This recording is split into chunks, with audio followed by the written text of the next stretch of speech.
2부 시작합니다. 국민의힘 장동혁 원내대표 전화 연결해서 정치권 사안부터 당 현안까지 이야기 나눠보겠습니다. 의원님 나와 계십니까? 네, 안녕하세요. 장동혁입니다. 네, 원내대변인입니다. 네, 제가 원내대표로 말씀 잘못 드렸습니다. 자, 헌정사상 초유일이 이제 3번 연속 일어났습니다. 국무총리 해임 건의안, 또 이재명 대표 체포 동의안, 현직 검사 탄핵 소추안까지. 자, 이런 상황 여당에서는 어떻게 보고 있는지요? 방탄을 위한 샌드위치 전략이었다고 봅니다. 예. 중간에 이재명 대표에 대한 체포 동의안이 있는데 네. 국무총리에 대한 해임 건의안을 표결하면서 표를 결집시키고 체포 동의안을 부결시키고 그리고 그 모든 책임을 검사의 책임으로 돌리기 위해서 검사 탄핵까지 잘 짜여진 샌드위치 전략이었는데 결국은 실패로 돌아갔습니다. 검사 탄핵만 하더라도 사실 네. 사상 첫 법관 탄핵, 그다음에 국무위원에 대한 탄핵, 뭐 검사 탄핵까지. 예. 더불어민주당에서는 해임 건의나 탄핵을 너무 쉽게 남발해 왔는데 헌법상의 그런 권리가 그런 권한이 있긴 하지만 극도로 자제되어야 되는데 이제 해임 건의나 탄핵이 너무나 이게 가벼운 말이 돼버려서 국민들로부터 이게 어떻게 보일지 걱정스럽습니다. 전략으로 이렇게 해임 건의안하고 검사 탄핵 소추안까지 잡았다고 말씀 주셨는데 의원님 부결 가능성이 높다고 얘기하셨던 것 같아요. 그 체포 동의안 관련해서. 뭐 단식까지 했었고 그런 것들이 표를 결집시키거나 동정표를 가져오지 않을까 생각을 했었는데 그 전날 SNS에 글을 올리면서 단식의 명분도 다 날려버리고 국민들로부터 이 반감만 샀기 때문에 그런 것들이 두 표 차이로 가결되는데 큰 영향을 미친 것이 아닌가 그렇게 생각이 됩니다. 그러면 이재명 대표의 24일간의 단식 얻은 것이 무엇이라고 보십니까? 얻은 것은 명분 없는 방탄 단식이라는 오명만 얻었다고 생각을 합니다. 오명을 얻었다. 네. 자, 단식도 이제 중단을 했습니다. 내일 영장 실질심사 참가하기 위해서 그런 거라고 봐야 되겠죠? 첫 번째는 단식해야 될 이유가 사라졌다고 생각합니다. 방탄을 위해서 단식을 시작한 것인데 결과적으로 체포 동의안이 가결됐기 때문에 더 이상 단식을 유지해야 될 어떤 명분도 어떤 이유도 없기 때문에 단식을 중단한 것이고 또 하나는 지금 말씀하신 것처럼 이제 검찰에 출석해야 되기 때문에 그런 이유에서도 단식을 중단한 것이라고 생각을 합니다. 김의겸 의원이 영장 기각 확률을 70% 정도로 보더라고요. 이렇게 전망한 거는 어떻게 보시는지요? 다른 분이 말씀하셨으면 좀 70%에 대해서 진지하게 고민을 해볼 텐데 김의겸 의원이 말씀하셔서 70%에 대해서 신빙성은 떨어지는 것 같습니다. 우선 이 사건은 범죄의 중대성으로만 보면 구속 사유는 있다고 생각이 됩니다.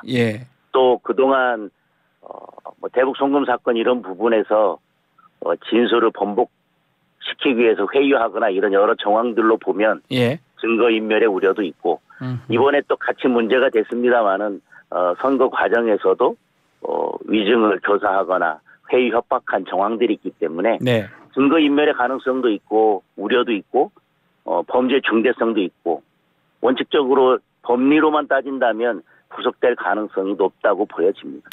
자, 그 김의겸 의원 말씀하셨는데 그 지금 담당 영장 판사가 유창훈 판사입니다. 유창훈 판사랑 한동훈 법무부 장관 동기라면서 이게 좀 결국 아닌 게 지금 알려졌잖아요. 해프닝이 좀 있었는데 이게 구속영장을 기각시키기 위한 의도라고 이렇게 보시는지요? 그런 의도가 아니라면 그런 가짜 뉴스를 이야기할 아무런 이유가 없다고 생각합니다. 결국은 두 사람 간에 친분 관계가 있기 때문에 영장이 발부된다면 그 친분 관계에 의해서 발부되는 거다. 우리 국민들이 지켜보고 있으니까 영장 그러면 안 된다라고 하는 압박을 하기 위해서 그렇게 가짜 뉴스를 만든 거라고 생각합니다. 가짜 뉴스를 그래서 만든 것이다. 자, 이 영장 실질심사 앞두고 이 담당할 그 판사 유창훈 판사인데요. 이 성향, 출신 뭐 여러 가지 얘기들이 나오고 있는데 판사로서는 좀 부담스러울 것 같기도 하고요. 뭐 우리 의원님도 판사 출신이시니까 개인적으로 이런 현상은 어떻게 보시는지요? 안타깝게 생각하고 예. 왜 법원이 이렇게 됐을까에 대한 그런 여러 고민들과 생각도 있습니다. 그런데 네. 지금 국민들이 어떤 정치적인 사건에 대해서 특히 영장실질심사와 관련된 영장 발부와 관련해서 영장 전담 판사가 누구인지부터 네. 살펴보는 것은 김명수 대법원장 이 시절에 예. 법원이 지나치게 정치화되어 있고 음흠. 법원 스스로 이런 정치적인 사건에 있어서 적극적으로 어떤 정치적인 성향을 드러내면서 결정이나 판결을 해온 그 결과라고 생각이 되고 음흠. 이런 부분에 있어서 법원도 상당 부분 책임이 있다고 생각을 합니다. 김명수 대법원장 책임도 있다는 말씀이시네요. 그렇습니다. 자, 어제 퇴임을 했습니다.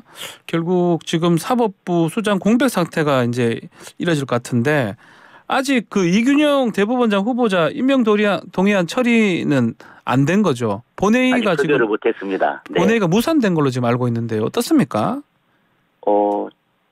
오늘 표결을 위해서 네. 여야가 일정을 잠정 협의했었는데 예. 뭐 체포 동의안 가결되고 상황이 이렇게 되고 또 원내 지도부가 다 사퇴하면서 예. 오늘 본회의는 어렵게 됐고요. 오늘 물리적으로 본다면 10월 4, 5, 6일 한 3일 정도가 남아 있는데 네. 민주당 원내 지도부 선출이 어떻게 될지 그리고 그 새롭게 선출된 원내 지도부가 그런 본회의 일정을 합의할 수 있는 상황이 될지에 대해서는 조금 불투명하기 때문에 네. 지켜봐야 될 것 같습니다. 만약에 그때 안 된다면 국정감사 끝나면 거의 11월 초가 돼야지만이 이제 본회의가 열릴 것 같은데 뭐 그렇게 된다면 그렇습니다.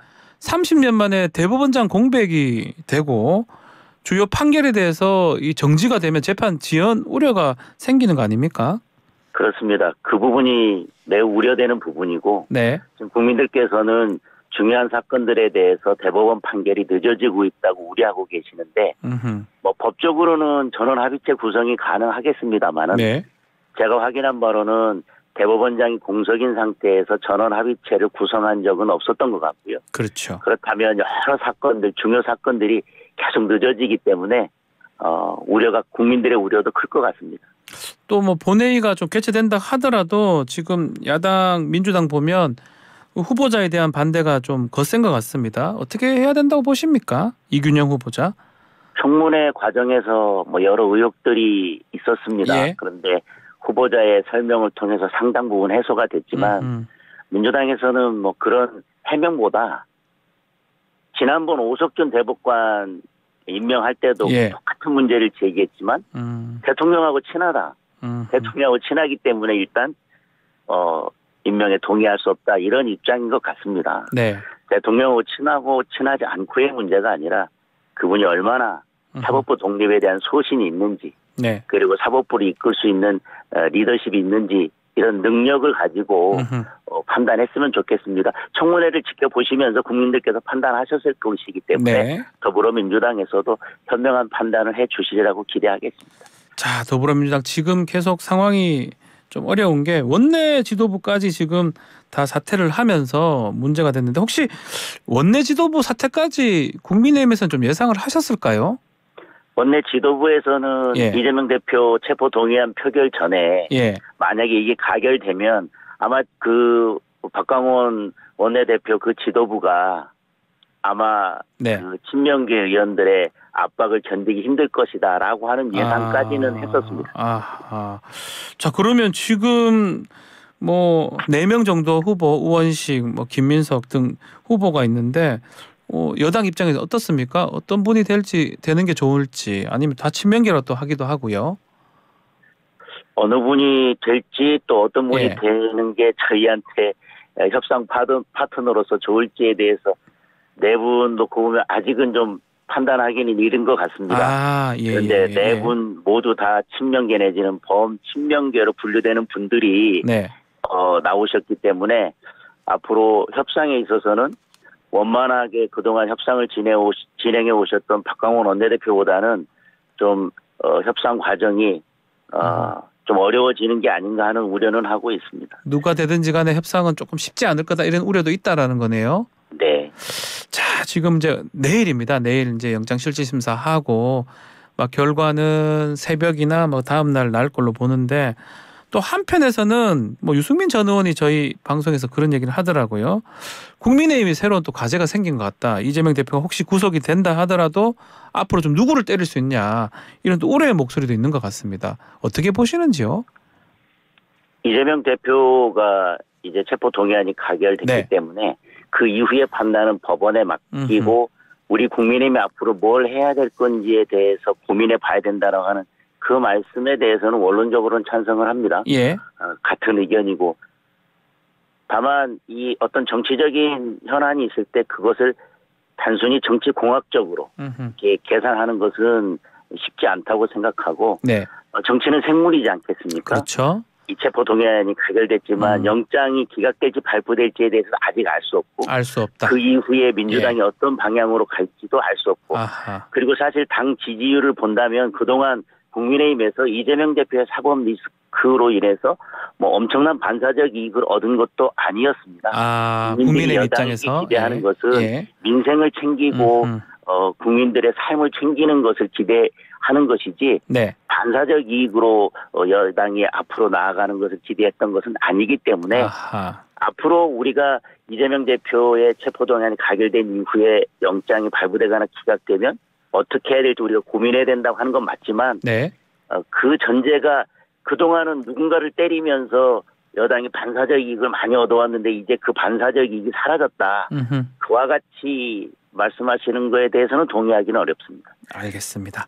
자, 또 현안 중에 이 장관 인사청문회가 지금 또 앞으로 열릴 것 같은데요. 특히 김행 지금 여가부 장관 후보자 지금 백지 신탁 관련해서 또 의혹이 제기되기도 하고요. 어떻습니까? 여당에서도 이 주식 관련돼서 주식 파킹이라고 그러나요? 문제 제기를 하는 것 같습니다. 김행 후보자는 다시 주식을 매입한 여러 경위에 대해서 불가피성을 설명하고 있기 때문에 청문회 과정에서 그런 설명이 충분히 납득할 만한 것인지 검증해야 될 필요가 있다고 생각이 되고 또 뭐 다른 발언 문제를 가지고도 논란이 되고 있습니다만은 그 발언의 취지는 뭐 명확하다고 생각합니다. 그런데 앞뒤를 자르고 그것을 좀 달리 해석하거나 왜곡한다면 뭐 문제가 될 수는 있겠습니다만은 제가 보기에는 그 발언의 취지는 뭐 자기 결정권, 헌재 결정 그것과 배치되는 것이 아니라 다른 부분을 이야기한 것이기 때문에 그 부분도 청문회 과정에서 설명될 수 있으리라고 보고 있습니다. 김행 후보자 청문회 일정은 아직 안 잡힌 거죠? 네, 그렇습니다. 아하. 다른 후보자들은 유인천 후보자는 잡힌 걸로 알고 있는데요. 네, 아마 지금대로라면 4, 5일 중에 세 분에 대한 그 청문회가 마쳐질 것 같습니다. 이제 국방부 장관은 이제 추석 전에 청문회가 예정돼 있기 때문에 먼저 끝나고 4일, 5일 양일 중에 두 분 청문회가 마쳐질 것으로 대략 예상하고 있습니다. 네. 자, 이제 총선 얘기도 하지 않을 수가 없는데요. 총선 6개월 정도밖에 안 남았습니다. 총선 앞두고 인재 영입을 지금 하고 있는데 국민의힘 조정훈 대표하고 합당을 하면서 1호다, 인재 영입 1호다 이렇게 얘기를 하고 있습니다. 뭐 외연 확장으로 이어질 수 있을지 여러 가지 얘기가 나오고 있는데 여당 입장 어떻습니까? 정치적인 결단을 했을 때 늘 플러스만 있는 결단은 없다고 생각합니다.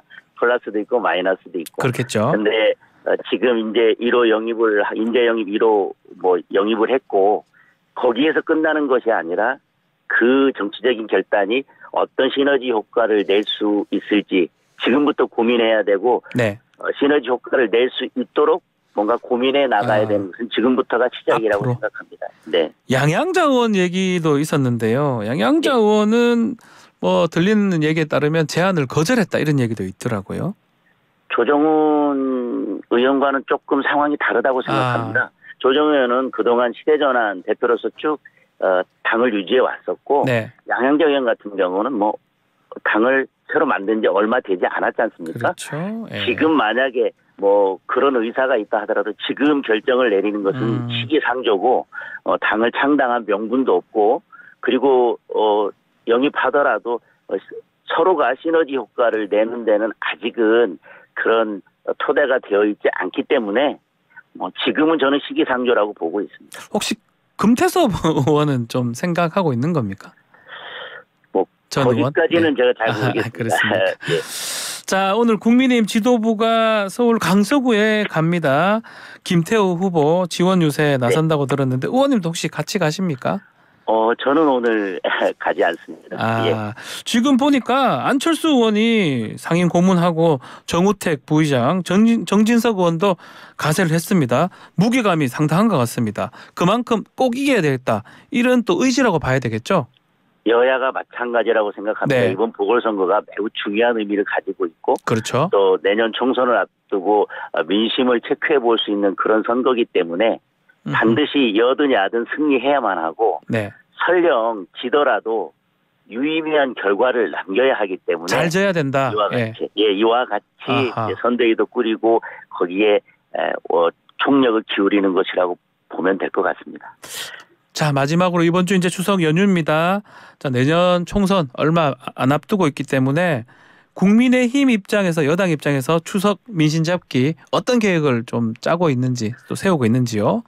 우선 여당으로서는 민생을 챙기는 것이 중요하기 때문에 부정청탁금지법 시행령을 개정해서 이제 선물 상한도 올렸지 않습니까? 예, 맞습니다. 그것이 어쨌든 경제에 숨통을 튀고 있는데 그런 부분들을 또 말씀드리고 추석 전에 부동산 공급 대책도 발표한다고 했기 때문에 그런 부분도 부각시키고 대통령의 순방도 이제 끝난 지 얼마 안 됐기 때문에 대통령의 순방 성과도 알리면서 또 한편으로는 대선 공작이라든지 통계 조작이라든지 이런 국기문란 행위에 대해서 국민들에게 정확하게 그 문제점을 알리는 것이 저희 여당의 큰 전략이라고 생각합니다. 알겠습니다. 자, 오늘 말씀은 여기까지 듣겠습니다. 감사합니다. 네, 감사합니다. 장동혁 국민의힘 원내대변인과 함께했습니다.